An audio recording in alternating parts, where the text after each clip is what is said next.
this I want to talk now about the relationship between God and time. That I know Right? that you also, I mean, write a chapter in a book where you are Yep. an editor, right? Yes. Yes. So, well, what interests you in studying the relationship between God and time? Well, I got interested in this in my doctoral work. I went to Syracuse University in the state of New York for my doctoral work. And I took a seminar on the nature of God, exploring the attributes of God philosophically with a very good philosopher, Bill Alston. He's passed away some time now. Um, and we read about God's relation to time. And one of my good friends in the department was arguing that God is temporal, God is within time. And I would argue that God is outside time. And so we would argue a lot just for fun. And this is what got me interested in it. So I wrote my doctoral dissertation on this topic. And as you said, he and I, it's the two editors of the book you're talking about, um, are my friend Dave and I, did this book together. And I edited another book for InterVarsity Press, Four Views of God and Time, and things like this. Um, so that's kind of what got me interested in it. It uh, I to be honest, I'm not sure what I think now about God's relation to time. I'm I was pretty I I was fairly confident that God is not in time when I was writing my dissertation, and I still think that might be the case, but I'm not as confident in it because there's just a lot of it's a complicated issue. Yeah, that's what I wanna I want to talk about Yeah. more in depth. But you just say that you were discussing this topic with your philosopher friend just for Yes. fun, and I thought, well, that's what philosophers do, you know, Yes. just Exactly. discussing for fun. Yep. um, well, you just said that in your dissertation that you Hmm. talk about the God's nature. So Yes. maybe you could you explain more about God's eternal nature or Yeah. just in general? Sure. So the traditional view of God in time is that God is outside of time, or sometimes we can say God is atemporal, not temporal. And so to be temporal usually involves two things. One is so like we're temporal beings. Um, the things we do are located in time. We can put a date on them. So we're having this conversation on September 22nd, right? Our having the conversation is in time. Um, the other thing that goes with being temporal is we experience things in succession. In other words, we experience some things before we experience other things. So that's kind of a framework for what does it mean for something to be in time, especially some conscious agent. Now, to say that God is not in time is to deny both those things. God's actions, God's beliefs are not temporarily located. They're not, they're not in a sense datable on a calendar. And God experiences everything in the temporal sequence, in a sense, at once in his consciousness. So let me try to make a little more sense of that, okay? Because these are not intuitive things unless you've been reading, Augustine and stuff on God and time, right? Um, the view is that God does things, but God's actions in his nature happen in eternity. The effects of God's actions might happen at a certain time in a certain place. So God parts the Red Sea in Exodus chapter 14. Um, well, that happens at the Red Sea. It doesn't happen everywhere at a particular space, but it also happens at a particular time when the nation of Israel is on the banks of the Red Sea and the Egyptian army is coming. I don't know what the exact date was, but it was a while ago. So even though the effects occur in time and at particular places, God's own willing that happens in eternity. And then the same thing with his experience. God has kind of a simultaneous experience of the total timeline. So God's experience of our conversation in his consciousness is in some sense simultaneous with a conversation between Plato and Aristotle, when Aristotle was Plato's student.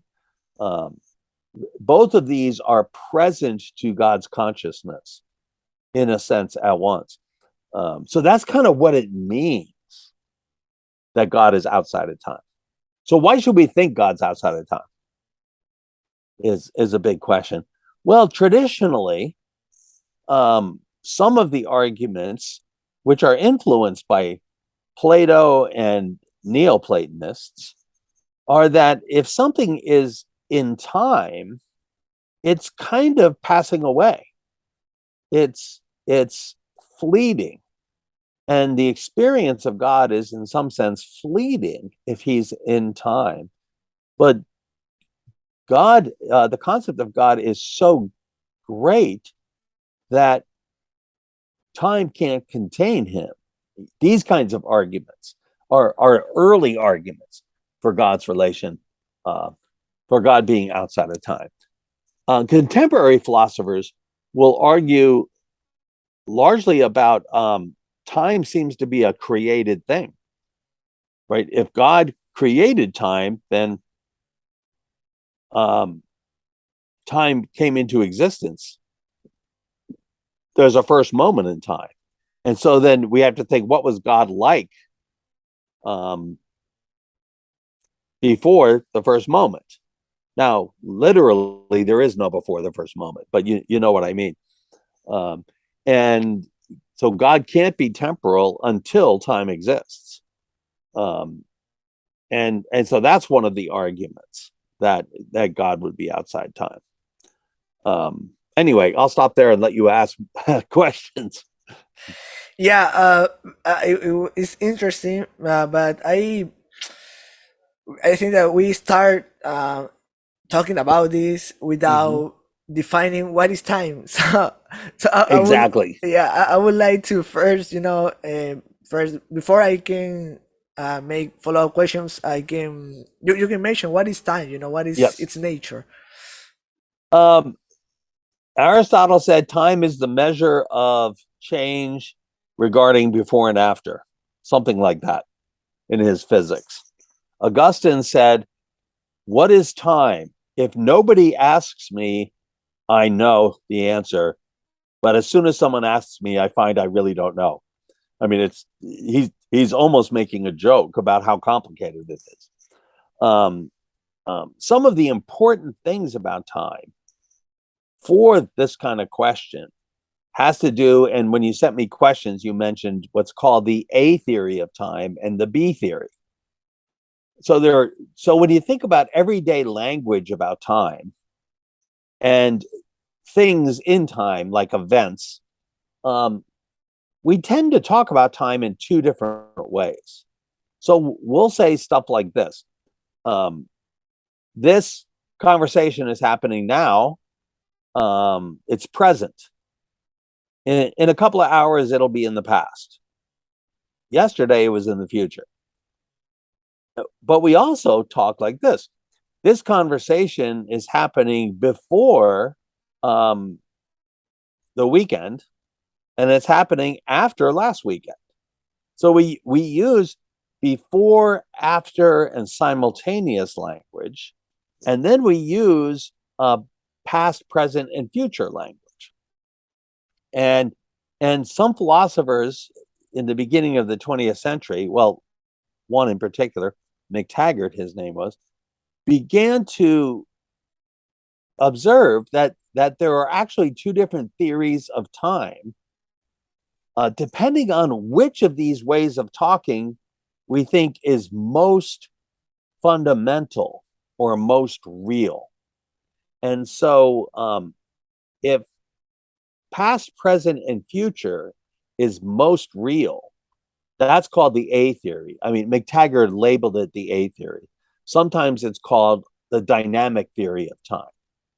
And it has to do with the fact that temporal locations along past, present, and future change. This event that is present eventually is going to be past. The same event changes temporal locations.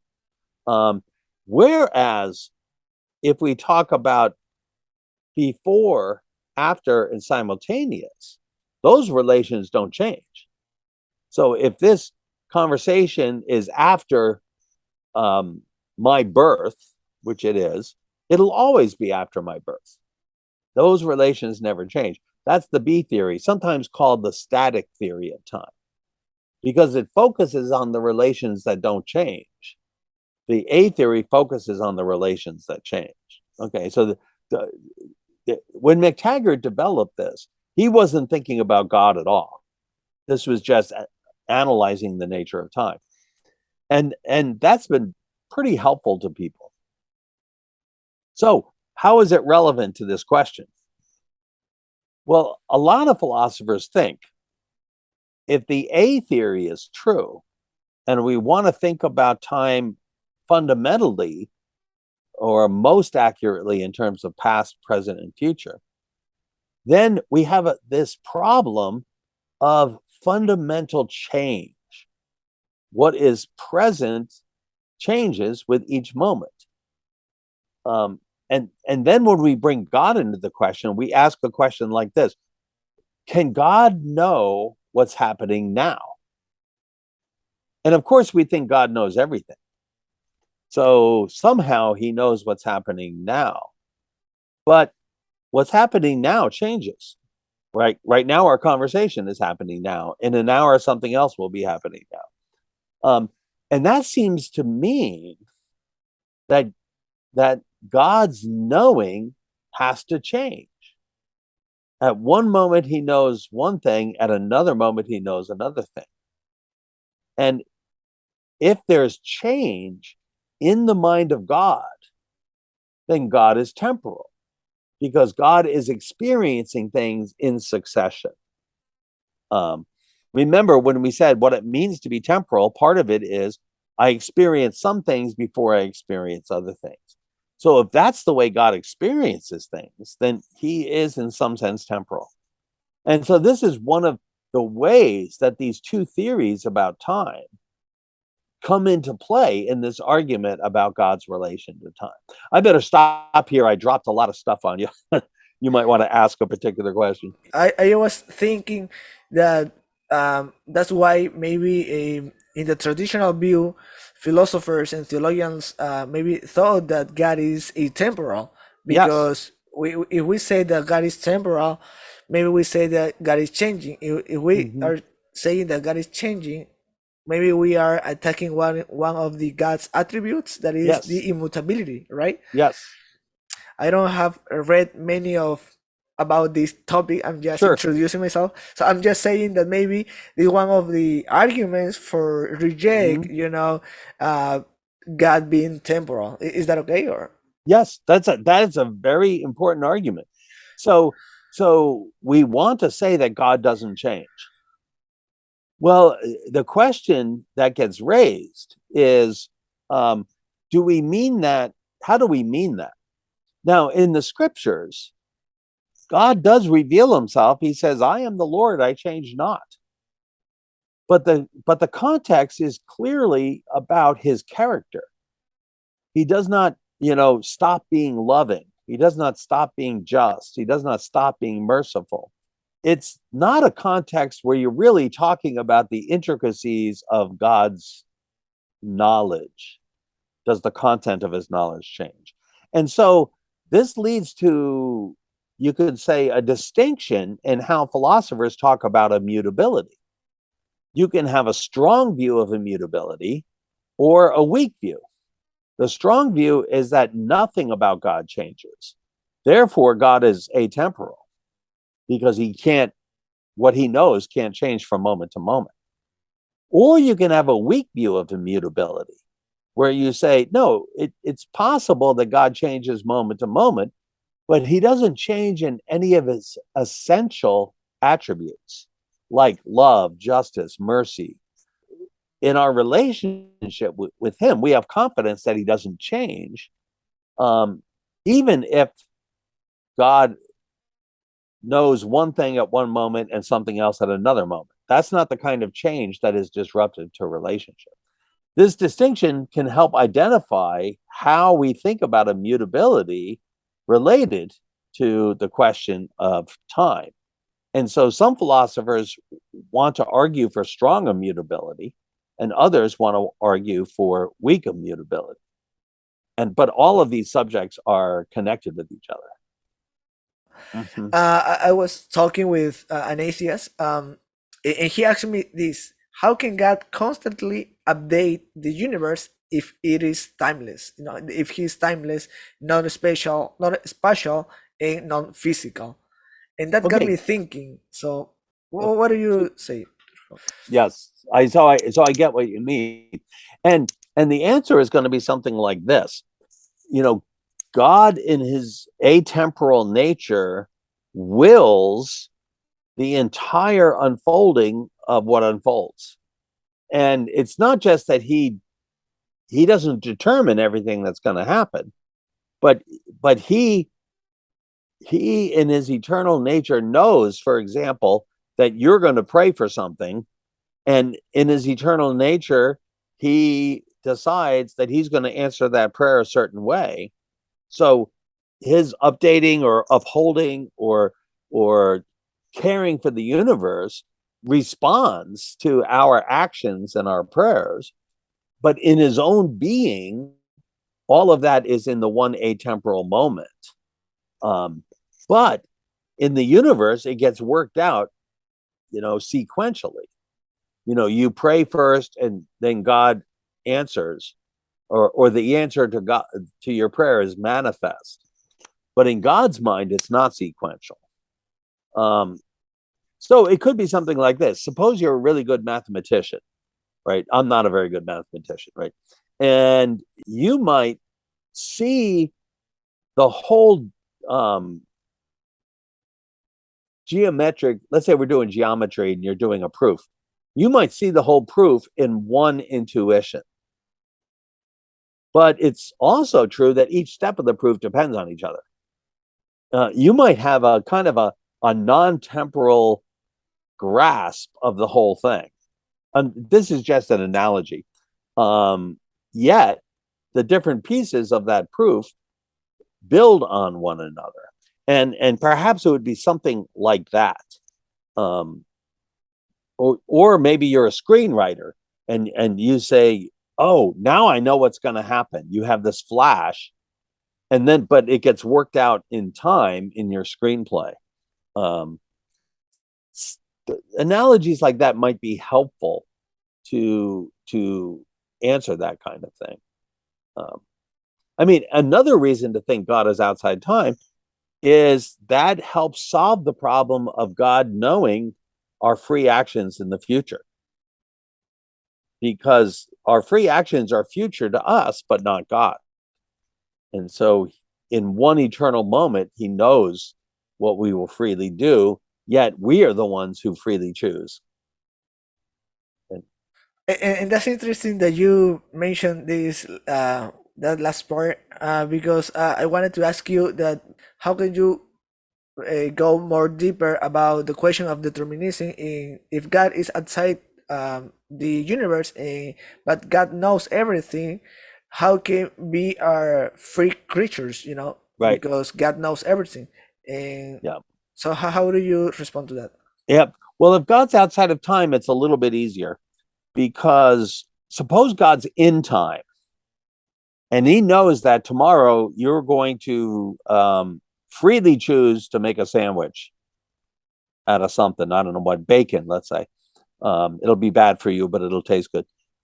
So he knows you're going to freely choose to make a sandwich at 12 noon. At 10 minutes to 12, it's already true that you're going to make a sandwich. So it doesn't seem like you can be free to make something else instead.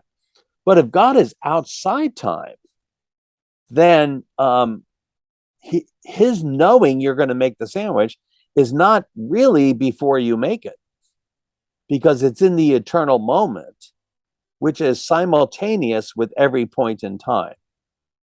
And so, strictly speaking, God doesn't know things ahead of time. He knows what's ahead of time related to us, but in his mind, it's simultaneous. I'm trying to think of a good analogy. It's like God is standing outside the whole timeline, seeing it all in one vision. So he sees, our conversation, and then he sees you make the sandwich in one cognitive act.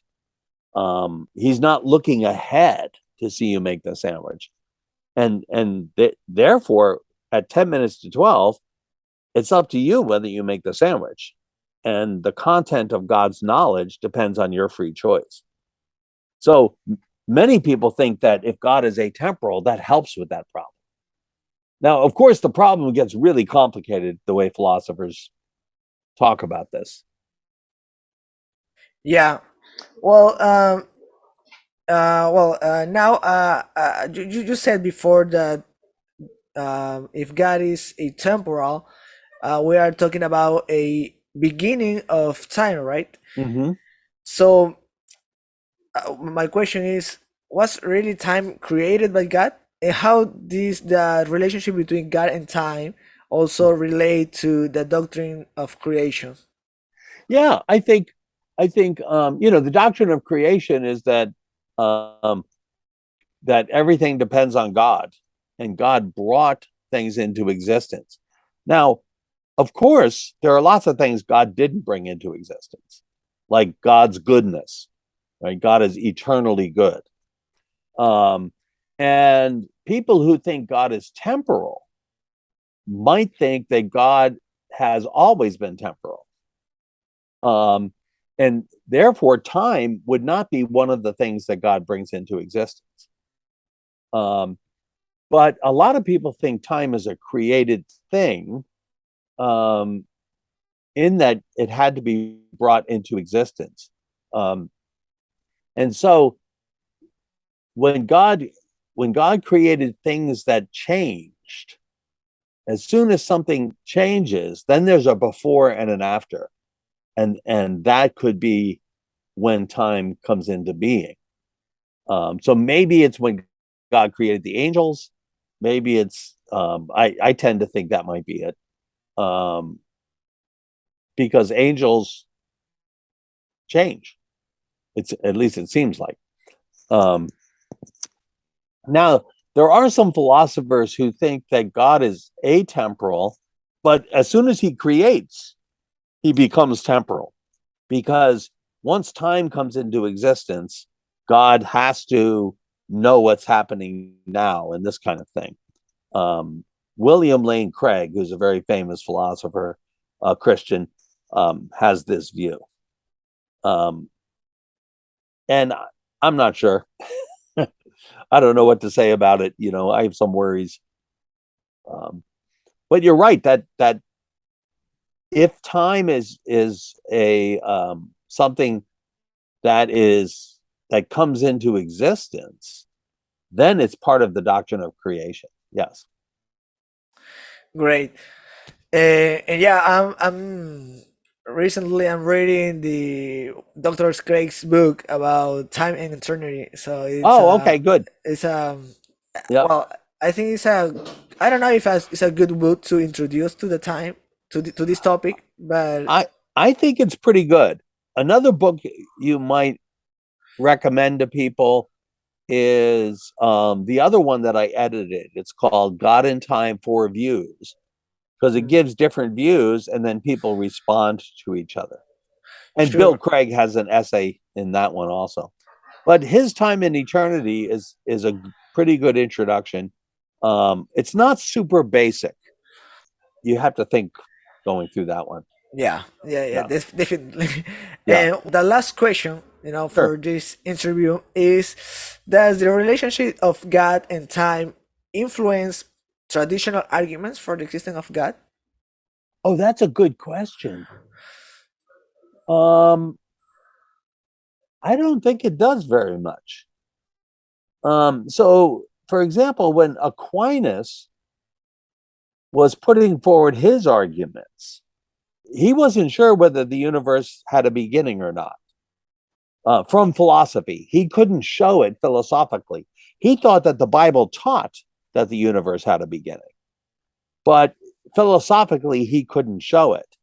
And so he put some of his arguments as if the universe could have had a beginning, and some that it doesn't.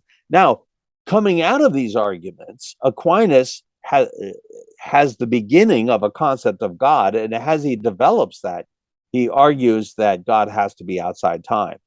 Um, but I'm not sure that your position on whether God is temporal or not really is going to make a difference to how you think about the arguments. Maybe I'm thinking one that is Okay.